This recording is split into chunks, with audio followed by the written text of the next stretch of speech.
Sveiki visi. Šiandien mes neriame į tikrai galingą Linux komandų pasaulį. Žinote, tai bus tokia kelionė. Nuo to paslaptingo mirksinančio kursoriaus iki visiško sistemos valdymo. Taigi, pasiruoškime kartu atrasti. Kasgi ten iš tikrųjų slypi už tos gražios grafinės sąsajos? Ir jeigu atsakymas yra taip, tai nesijaudinkite. Tikrai ne vieniems taip atrodo. Tas mirksintis kursorius iš pradžių daugeliui kelia, tokį nerimą. Bet patikėkite, tai iš tikrųjų yra tik duris. Duris į neįtikėtiną galią. O šiandien mes tas duris atversime. Kartu. Taigi, pasiruošę? Štai koks mūsų kelionės planas. Pirma, apsižvalgysime, kur papuolė. Tada pradėsime kurti savo tvarką, išmoksime, kaip valdyti failus, stebėti sistemos, pulsą ir galiausiai perimsime vairą į savo rankas. Važiuojam. Gerai. Pirma dalis. Įsivaizduokime, kad ką tik patekome į tokį didžiulį skaitmeninį pastatą. Aplink mus daugybė durų, koridorių ir kyla natūralūs klausimai. Kur mes esame, kas yra šiuose kambariuose, tai ką, metas išsiaiškinti. Pirmas žingsnis bet kurioje naujoje vietoje, ar ne, tiesiog prisistatyti. Tad paklauskime sistemos. Ei, sistema, kas aš esu? Komanda Huaemi atsako iškart, nedvejodama. Štai, prašom, mūsų vartotojo vardas. Gerai, vardą jau žinom. O dabar, kur tiksliai mes esame? PVD komanda veikia tarsi GPS. Ji mums tiksliai nurodo koordinates visoje failų sistemoje. Štai kur mes stovime. Būtent čia. Taigi, įdomu, kasgi yra šiame kambaryje. Tam turime komandą ls.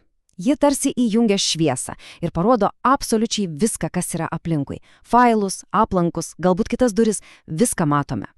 O dabar metas judėti. CD yra mūsų, teleportacijos įrankis. Įrašome CD dokumentai ir štai mes jau dokumentų kambaryje.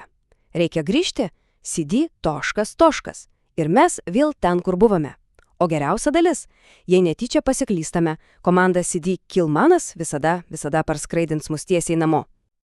Gerai, vaikščioti po jau esančius kambarius išmokome. Bet dabar prasideda pati įdomiausia dalis. Pradėkime kurti savo erdves.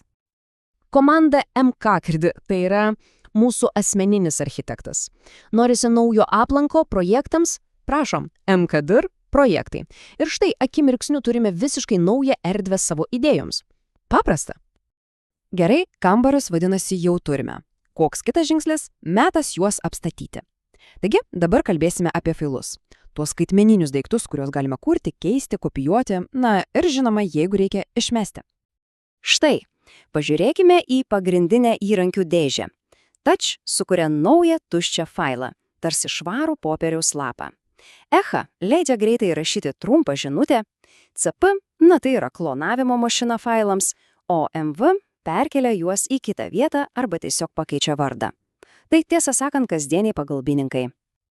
Gerai, failą sukūrėme.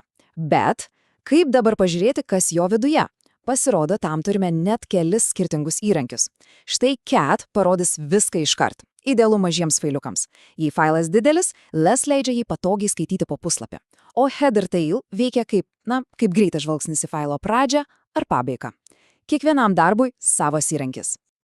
O dabar trumpam stabtelkime. Įkvėpkime, nes kita komanda, kurią aptarsime, ji yra viena galingiausių ir ko gero pati pavojingiausia. Reikia įsiminti vieną dalyką. Komanda RM yra bilietas į vieną pusę. Ji ištrina failus. Amžinai. Čia nėra jokios šiukšliadėžės, nėra mygtuko atšaukti, o su papildomu prierašu kaip RM-R galima sunaikinti visą katalogą su visu jo turiniu. Todėl prieš spaudžiant Enter visada verta pagalvoti 2 kart.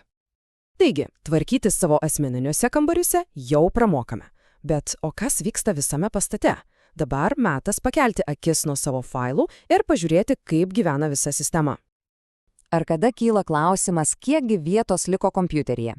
Komanda df-h yra tarsi rentgeno nuotrauka. Ji akimirksniu parodo, kiek disko vietos jau užimta, o kiek dar liko laisvos.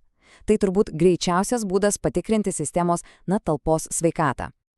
O jeigu norisi žvilgtelėti dar giliau, tarsi po varikulio gaubto, Komanda free parodys, kiek operatyviosios atminties arba RAM yra naudojama.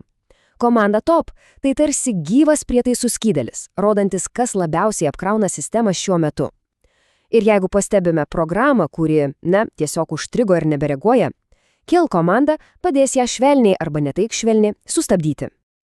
Na štai, priartėjome prie finalinės dalies.